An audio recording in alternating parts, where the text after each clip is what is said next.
अस्सलाम वालेकुम। सबसे पहले आप सबको कंप्यूटर साइंस चैनल की तरफ से वेलकम। जैसा कि हम लोग ऑपरेटिंग सिस्टम को डिस्कस कर रहे हैं, इससे पहले हम लोगों ने ऑपरेटिंग सिस्टम को डिस्कस किया था कि हमारे पास ऑपरेटिंग सिस्टम क्या होता है। उसके बाद हमने फंक्शंस ऑफ ऑपरेटिंग सिस्टम्स को और देन हमने इसकी टू मेन टाइप्स, जिसमें कमांड लाइन इंटरफेस था और ग्राफिकल यूज़र इंटरफेस था, इनको डिस्कस किया था।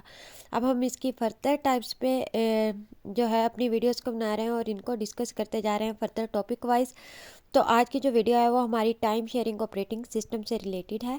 तो आज मैं आप लोगों को बताऊंगी कि टाइम शेयरिंग ऑपरेटिंग सिस्टम क्या होता है।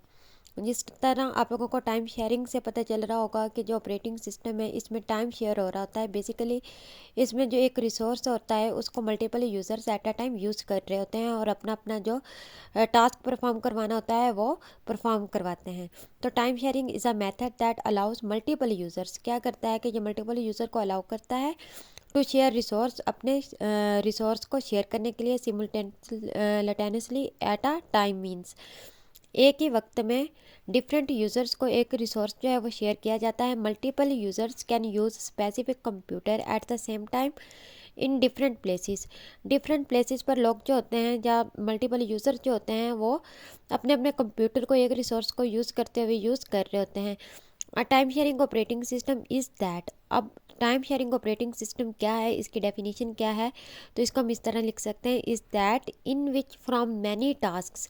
क्या होता है कि मैनी टास्क्स में से जो ईच टास्क, हर टास्क होता है, इज़ गिवन सम टाइम।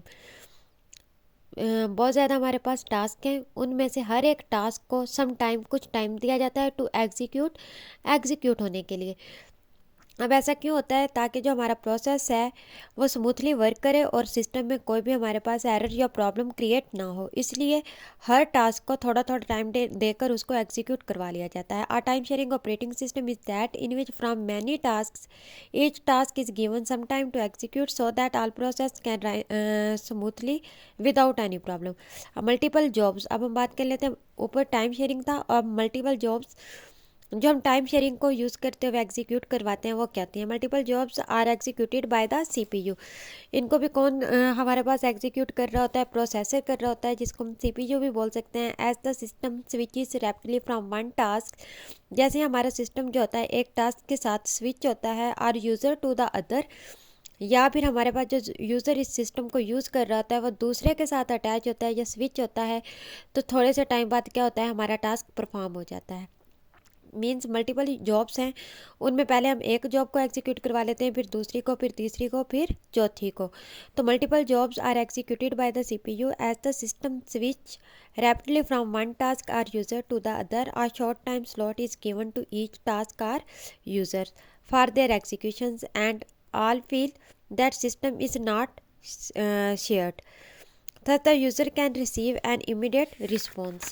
अगर हम लोग at a time multiple jobs को एग्जीक्यूट होने के लिए दे देंगे तो इससे ये भी हो सकता है कि हमारे जो सिस्टम है उसमें कोई प्रॉब्लम क्रिएट हो जाए या एरर आ जाए, और दूसरा उसकी स्पीड भी बहुत ज़्यादा स्लो हो जाती है। तो हम क्या करते हैं कि डिफरेंट जॉब्स को या मल्टीपल जॉब्स को एग्जीक्यूट करवाने के लिए एक के बाद एक को सीपीयू के पास भेजते हैं, ताकि वो एक एक को करके हमें एग्जीक्यूट करके रिज़ल्ट जो है वो प्रोवाइड करते। इसका बेनिफिट ये होता है कि हमारा सिस्टम जो है वो भी स्मूथली वर्क करता रहता है और हमें रिजल्ट भी इंस्टेंट मिल जाता है। तो इसकी कोई एक एग्जांपल पे हम बात कर लेते हैं। ट्रांजैक्शन प्रोसेसिंग की हम एग्जांपल यहाँ पे एक्सप्लेन करते हैं। The processor executes each user program in a short time. अब जो हमारे पास प्रोसेसर होता है वो each user program in a short time execute कर रहा होता है।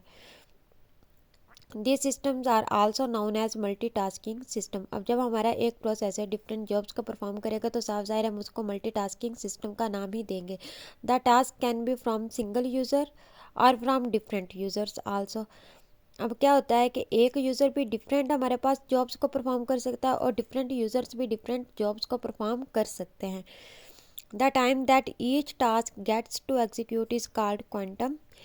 एक जो टास्क होता है जो वो टाइम लेता है एग्जीक्यूट होने के लिए, उसको हम क्वांटम का नाम देते हैं। आफ्टर दिस टाइम, इस टाइम के बाद, एक टास्क एग्जीक्यूट होने के बाद जो दूसरा टाइम होता है, interval is over, operating system switches over to next task. अब जब हमारे पास एक जॉब जो है वो उसका रिज़ल्ट हमें प्रोसेसर प्रोवाइड कर देता है, उसके बाद जो हमारा दूसरा टास्क होता है फिर वो हम उसको एग्जीक्यूट होने के लिए सीपीयू के पास भेज देते हैं। इसी तरह हमारे पास अगर मल्टीपल यूज़र्स हैं तो जो उसकी तीसरे की रिक्वायरमेंट होगी वो अपनी रिक्वायरमेंट के मुताबिक अपने जो प्रोग्राम है या जो टास्क है जॉब है वो प्रोसेसर के पास भेज देगा और प्रोसेसर उसको प्रोसेस करने के बाद रिज़ल्ट जो है वो प्रोवाइड कर देगा।